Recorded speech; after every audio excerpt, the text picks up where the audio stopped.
Welcome to the deep dive. You know those little phrases we all kind of use without really stopping to think about them? Hmm. Well, today we're doing a quick deep dive into some really common English idioms. Right, the ones you hear all the time. Exactly. Think of this as a quick guide. We want to help unlock what they really mean in everyday chats. Yeah, we got some examples showing them in context. And the mission is pretty simple, really.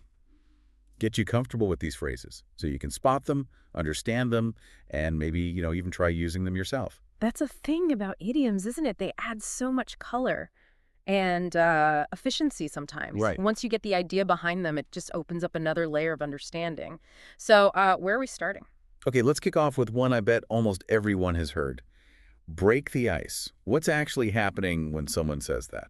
Well, at its core, break the ice means saying or doing something to ease that initial tension or awkwardness. Especially in a new group, maybe. Exactly. When people first meet, it's all about making the atmosphere a bit more relaxed.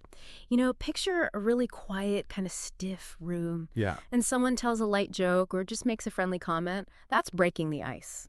Okay. And we actually pulled an example for this. I told a joke to break the ice at the meeting. Perfect example. You can just picture it, can't you? Like a slightly formal business meeting, maybe a bit tense, Hmm.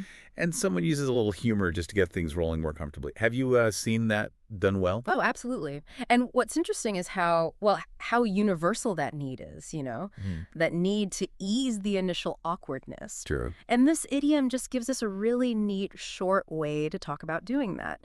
So for you listening, understanding break the ice isn't just the definition. Right. It's about recognizing that social move, understanding why someone's saying what they're saying right at the start. And it kind of shows why we often appreciate people who can do that smoothly. That makes total sense. It's like a verbal social lubricant or something. Haha, yeah, something like that. Okay, moving on. Next up, under the weather. Now, this one sounds like it's about meteorology, but it has nothing to do with rain or sun, does it? Not at all, no. Under the weather is just a really common and usually quite gentle way of saying you're feeling unwell. Just a bit sick. Yeah, maybe a bit sick. Often used when it's not like super serious, but you're definitely not feeling quite right, not yourself. And the kind of situation we found was, I'm a bit under the weather, so I'm skipping work today. Classic example. It feels like a way to explain being off work without maybe going into all the details, yeah. Exactly that. And what's kind of interesting is how indirect it is. Mm-hmm. Instead of saying, oh, I've got a headache and I feel achy, you just say you're under the weather. It's less direct, maybe less complaining. Yeah, maybe less TMI. Too much Mhm. information. Right. It's a softer way to communicate you're not feeling great. So for you, knowing this one gives you a very common, widely understood phrase for mild illness. And it also kind of highlights how English speakers sometimes prefer, well, being a bit vague about personal discomfort. It is interesting how we reach for those softer phrases sometimes.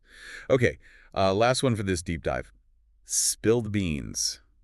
This one always makes me picture a mess. Yeah, it does sound clumsy. What does it actually mean? So spill the beans means to reveal a secret, usually accidentally. Accidentally, okay. Yeah, think of it like, literally knocking over a pot of beans. The contents just scatter everywhere. You didn't mean for the information, the secret, to come out, but it did.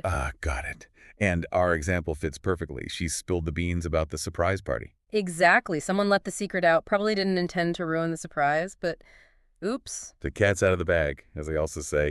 Another idiom. Precisely. And for you, understanding spill the beans is, well, it's key if you want to follow conversations about secrets being let out. When you hear that phrase, you instantly know a confidence was broken, likely by mistake.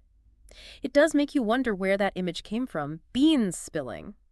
Language is full of those little pictures. Yeah, it really is. Okay, so just to quickly recap for everyone listening, we've touched on break the ice, For easing those introductions, yeah. under the weather, For when you're feeling a bit unwell. and spill the beans. When secrets accidentally get revealed. Each one gives us maybe a more colorful or just faster way to talk about these everyday things. Definitely more evocative sometimes. So we'd really encourage you, maybe this week, listen out for these. See if you hear them in conversations, on TV, Yeah. Notice how they're used. and perhaps even, try one out yourself, see how it feels. Mm-hmm. And maybe, just maybe, this quick look has sparked a little question for you. Just how many other phrases that we use every single day have these kinds of interesting, maybe slightly hidden meanings or origins? could be a whole world waiting there in the language we use without thinking.